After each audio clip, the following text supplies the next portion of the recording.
बिस्मिल्लाहिर्रहमानिर्रहीम। अस्सलाम वालेकुम फ्रेंड्स, उम्मीद करता हूँ आप सब खैर वाफियत से होंगे। आज की मैं एक नई वीडियो लेकर आया हूँ आपके सामने।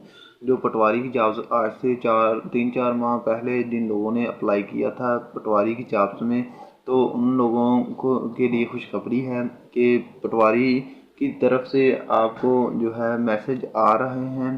तो परसों कल जो है वो जो है हेल्ड हो रहे हैं टाइपिंग टेस्ट। तो अगर इससे पहले आपसे गुजारिश है, अगर आपने हमारे चैनल को सब्सक्राइब नहीं किया तो सब्सक्राइब कर लें ताकि हर नई आने वाली इंफॉर्मेटिव वीडियो सबसे पहले आप तक पहुंच सके। तो आपने नीचे आना है, सबसे नीचे आना है। उसके बाद आपको ये टैग मिलेगा इसमें जो है जिसमें मेरिट लिस्ट लिखा होगा। सबसे पहले जो है वो पटवारी जॉब्स अपडेट, यहाँ पर आपने टाइपिंग हेल्प डेस्क, तो आपने इस पर क्लिक करना है। क्लिक करने के बाद आपको यहाँ पर मिल जाएंगी। तो respected applicants, you have submitted an application from for the post of patwari in the office of assistant commissioner city Gujranwala in this regard.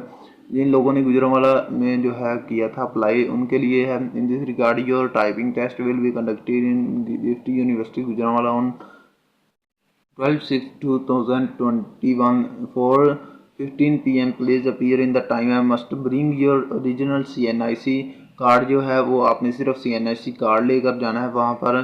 तो उसके बाद अगर आप लेट पहुँचे तो आपका टेस्ट नहीं लेंगे। उसके बाद यहाँ पर नीचे भी यही है इंफॉर्मेशन। उसके बाद जो है ये गिफ्ट यूनिवर्सिटी में आपका जो टाइपिंग टेस्ट है वो लिया जाएगा। तो अगर आप चाहते हैं कि मैं वो टाइपिंग टेस्ट की वीडियो आपको बनाकर जो है दूं, तो आप हमारे चैनल को सब्सक्राइब कर लें ताकि मैं वो वीडियो आपको बनाकर जो है अपलोड कर दूं इस चैनल पर। तो आपने हमारे चैनल को सब्सक्राइब करने के बाद साथ में बने बेल के आइकन को ज़रूर प्रेस करना है ताकि हर नई आने वाली इंफॉर्मेटिव वीडियो सबसे पहले आप तक पहुंच सके। अगर ये जो है गलत हुआ, यानी कि ये जो है मैं आपको इन्फॉर्मेशन पहुंचा रहा हूँ ये गलत हुई, तो आप जो है नीचे कमेंट कर दीजिएगा। तो आपने नीचे कमेंट ज़रूर करना है। उम्मीद करता हूँ आपको ये वीडियो पसंद आई होगी।